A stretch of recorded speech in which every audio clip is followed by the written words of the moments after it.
Hi, let's get started VOC.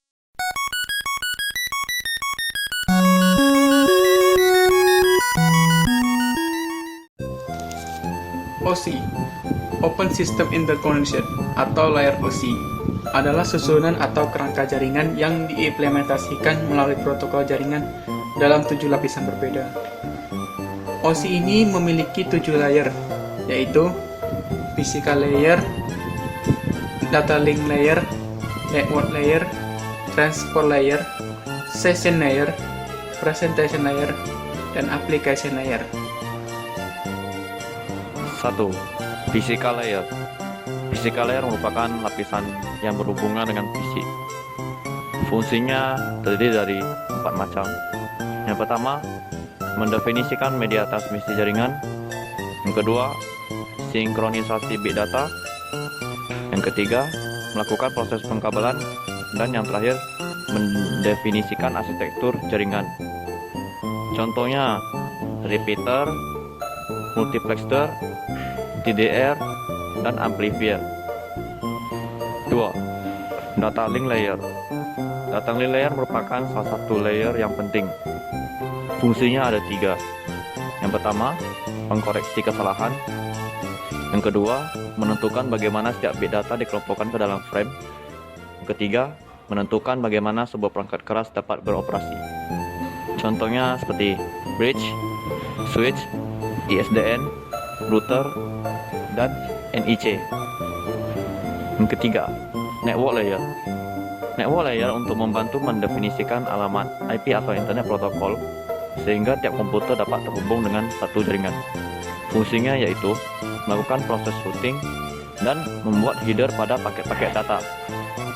Contohnya router, time switch, dan frame relay device. 4. Transport Layer. Transport Layer merupakan lapisan OSI yang memiliki tugas sebagai penghantar.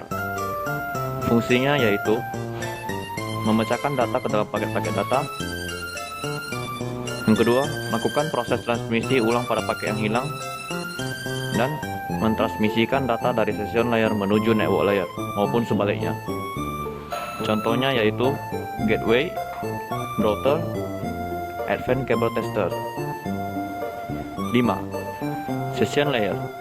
Lapisan session layer ini memiliki fungsi utama untuk mendefinisikan bagaimana sebuah koneksi bisa dibangun, serta dapat mendefinisikan manajemen dari sebuah koneksi.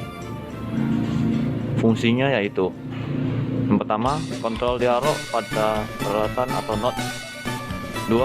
Menjaga terpisahnya data dari banyak aplikasi yang menggunakan jaringan. Dan ketiga, koordinasi antar sistem-sistem dan menentukan tipe komunikasinya, ataupun simplex, half duplex, dan full duplex. Contohnya NetBIOS, NAMPS, MailSlot, dan RPC. 6. Presentation Layer. Layer kedua pada saat data mulai transfer dan bertindak sebagai layer ke-6. Ketika sebuah komputer menerima paket data disebut dengan Name Presentation Layer. Fungsi utama dari lapisan layer presentation ini adalah mentranslate data yang akan ditransmisikan dari dan menuju sebuah aplikasi. Contohnya, format gambar, JPG, GIF, dan PNG. Dan yang ketujuh, Application Layer. Application Layer merupakan lapisan yang pertama pada saat sebuah data mulai ditransfer dan merupakan lapisan terakhir yang dilewati begitu komputer klien menerima data tersebut. Fungsinya yaitu menyajikan interface antar aplikasi dengan jaringan. Yang kedua, membuat pesan-pesan berupa kesalahan pada jaringan. Dan yang ketiga, menampilkan display dari sebuah jaringan.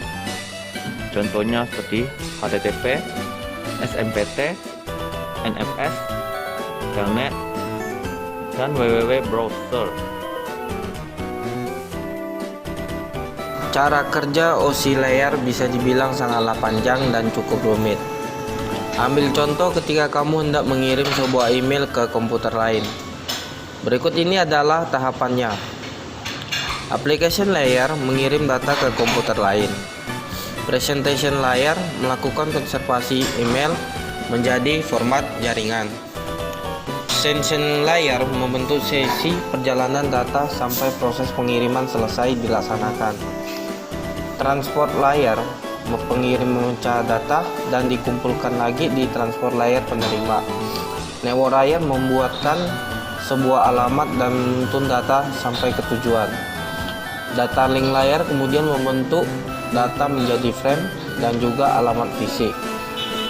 Lalu di physical layer data akan dikirim lewat medium jaringan ke lapisan transfer penerima.